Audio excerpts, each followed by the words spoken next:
In Mathcad, you have functions augment and stack to create a new matrix from existing matrices. Let's take a look at how to use those different functions. Here in my Mathcad worksheet, I have 5 matrices already defined. I have A, B, and C, and those are 3 by 3. Then I have a fourth matrix D, which only has 2 rows, but it has 3 columns.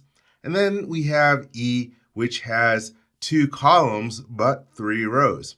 And you might notice that A is the numbers 1 through 9, and then B is the square of those numbers. C is the cube of those numbers.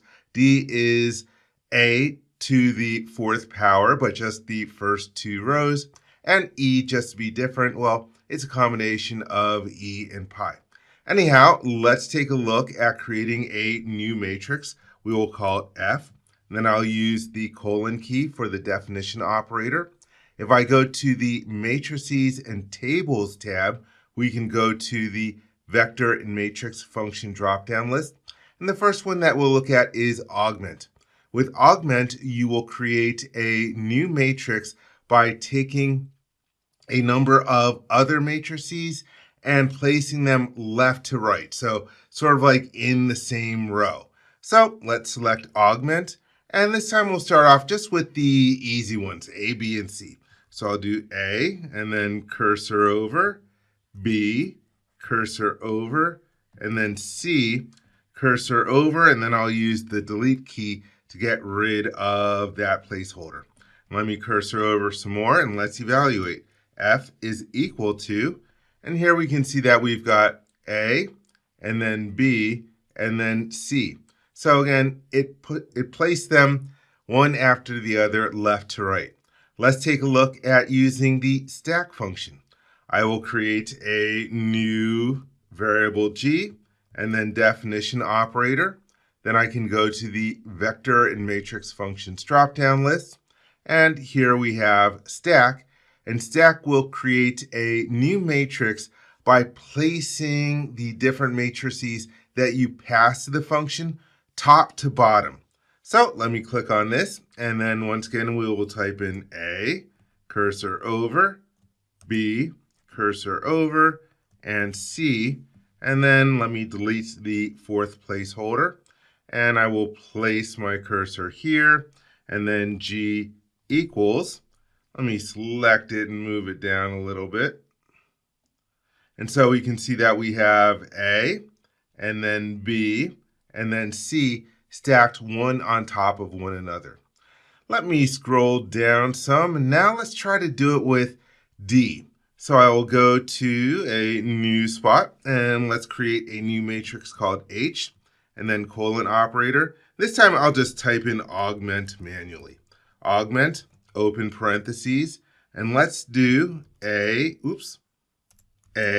comma, B, comma, C, comma, D, and then try to cursor over. And you'll notice now I get an error. We have D in red, and if I put my mouse over it, it tells me that these array dimensions do not match. So let me delete D, and let's try E instead. And then I will click on the outside, and this time we are able to do it. So let's try evaluating, and I will type in H is equal to, and we can see that we have A, and then B, and then C, and then over here we have E. We have the 2 columns of E added onto the end. And let's try this once more with stack, and this time I'll use the letter J, and this is going to be equal to, and I'll type in stack manually, open parentheses, and let's try A, comma, B, comma, C, comma, and this time let's try to use E. And then I'll cursor over, and once again we get an error, and if I try clicking on E, it tells me that the array dimensions do not match. And again, this is because stack is trying to place them top to bottom, and E only has 2 columns instead of 3 columns like the rest. If I go to E and then delete it and put in D, and then click outside of the function, everything is fine. And let me scroll down to evaluate this. And we'll type in J and then the equal sign. And no problem, except for the fact that I don't like the fact that we got different notation for there. Let me go to the math formatting tab and change it to decimals. That way all of them are decimals. So there you have it. That is how you can use the augment and the stack function in order to create new matrices from existing matrices.